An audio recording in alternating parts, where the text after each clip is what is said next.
I actually haven't shared this story before, but you asked about a personal experience, and so I'm going to dip below the logic here.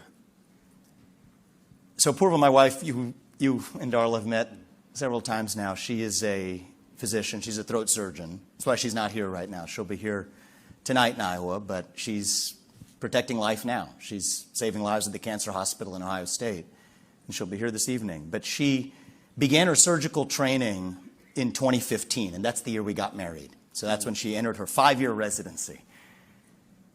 And so the year we got married, we made a plan. We had it all planned out. Right? She was going to finish her residency. It was going to be 5 years in. And then we were going to have our first kid, and then we were going to have our second kid, and had it all mapped out perfectly. And I'd say God pretty quickly showed us what he thought of that plan when he, about halfway through her residency, at the start of her 4th year, blessed us with our first child. And we were ecstatic, actually. And the truth is, I was building my first company at that time. Apurva was working probably 80-plus hours a week. It's supposed to be capped at 80. They work them more in residency. And so we were going through a bit of a rough patch, to be honest with you, just with how much little time we were spending together. That brought us together. We told everybody we knew. We were ecstatic. We told our parents, and we weren't expecting the blessing, but we were grateful for it. We told our family members, celebrated with our friends. We actually bought a journal. We did that every night, and that brought us together. We wrote a letter to our child, what we wanted to impart, what were the stories from our parents and our grandparents we wanted to tell. And about 3.5 months in, Purva, one day she woke up, she said, I'm bleeding. She had a miscarriage. And we lost our first child. And that was the loss of a life. It was our family's loss. And you know Purva, she is probably one of the most upbeat, strong, positive people you will meet. She went into a state of depression after that. And our faith is what got us through it, actually. Our faith teaches us that our child joined his creator, and one day we will too. But it inspired us to now continue trying. Okay, it wasn't part of our plan. Well, we knew we wanted that blessing. We asked for it again. So God gave us that blessing a few months later. And we were nervous this time, but God wasn't done testing us, actually.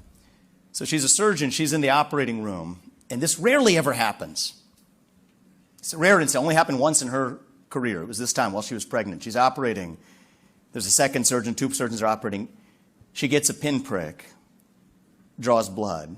And, they look at the patient's tests afterwards just to make sure. And what do you know? That patient is HIV and HBV hepatitis B positive. So she goes into antiretroviral therapy, gets a hepatitis B vaccination again. Already had it, the start of her job, get it again. This is not good during your pregnancy, especially when our first one ended the way that it did. And so we were nervous. So I'm traveling abroad for work a few weeks later, maybe about a month or so later. And then I get the call that we dreaded. Purva's on the phone. She's crying. She said she was bleeding. And we'd lost our child in a miscarriage. And the thing that infuriated me also at the time was she couldn't even get an appointment until 3 days later. It was our healthcare system. And so one thing I know how to do is cut through bureaucracy. I'm abroad. I do what I do. Make the phone calls needed. She got an appointment the next day. And I told her to call me after she was out. And so the next day I was waiting for a call. She goes in for the doctor's appointment. I get the call. She's crying. I'm getting ready to console her. And she said they found a heartbeat. That was our son. That was our son, Karthik. We can probably leave him there.